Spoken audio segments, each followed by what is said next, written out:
আজকে আমি করব আলু পটল চিংড়ি।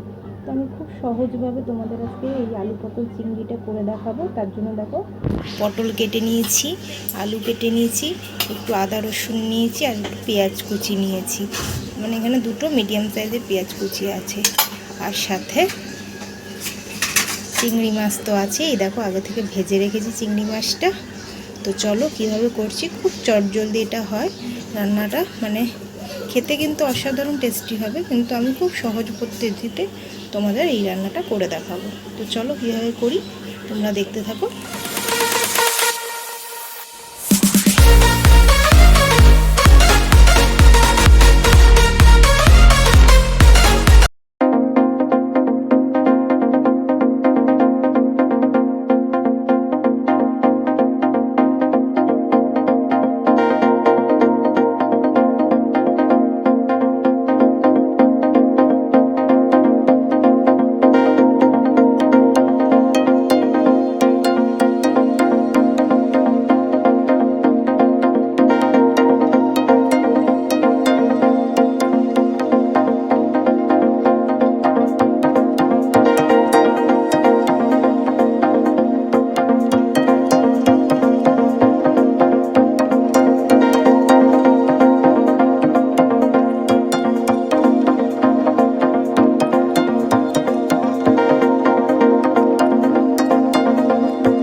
চিংড়িটা আমার একদম হয়ে এসছে। দেখো কালারটা কত সুন্দর এসছে, কোনো বাটা মশলা ছাড়া। রান্নাটা কিন্তু দেখতে অসাধারণ হয়েছে, আর খেতেও ততই টেস্টি হবে। কম সময় থাকলে এইভাবেই চটজলদি রান্না আমি করে থাকি। খেতে কিন্তু অসাধারণই লাগে, কোনো মনে হয় না যে কোনো বাটা মশলা বা ইউজ করিনি। তো চলো এবার এর মধ্যে অল্প গরম মশলা দিয়ে এটা নামিয়ে নেব। তো দেখো আমি এই খুন্তির মধ্যেই হাফ চামচের মতন গরম মশলা নিয়ে নিয়েছি, এটা মিশিয়ে দিচ্ছি। ব্যাস, এবার গরম মশলা দিয়ে আর 2 মিনিট রেখেই আমি নামিয়ে নেব, আর ফুটাবো না। তো তোমাদের যদি এইভাবে পটল চিংড়ি রেসিপি ভালো লেগে থাকে তো অবশ্যই আমার চ্যানেলটিকে সাবস্ক্রাইব করে, যারা নতুন বন্ধু আছে আমার চ্যানেলটিকে সাবস্ক্রাইব করে আমার পাশে থাকবে। আর পুরনো বন্ধুদের অনেক অনেক ভালোবাসা।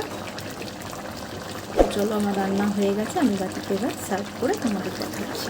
আমি বাটিতে সার্ভ করে নিয়েছি, কেমন দেখতে হয়েছে দেখো, কালারটা কত সুন্দর এসছে। তো এইরকম কম খাটনিতে চটজলদি পটল চিংড়ি তোমরাও এইভাবে ট্রাই করে দেখতে পারো, খেতে কিন্তু অসাধারণ হয়। তো ভালো লাগলে আমার এই রেসিপিটি কমেন্ট, শেয়ার করতে, লাইক করতে ভুলো না। তো সবাই ভালো থেকো, সুস্থ থেকো। আবার নতুন ভিডিও তোমাদের সাথে দেখা হবে। তো আজকের মতন টাটা।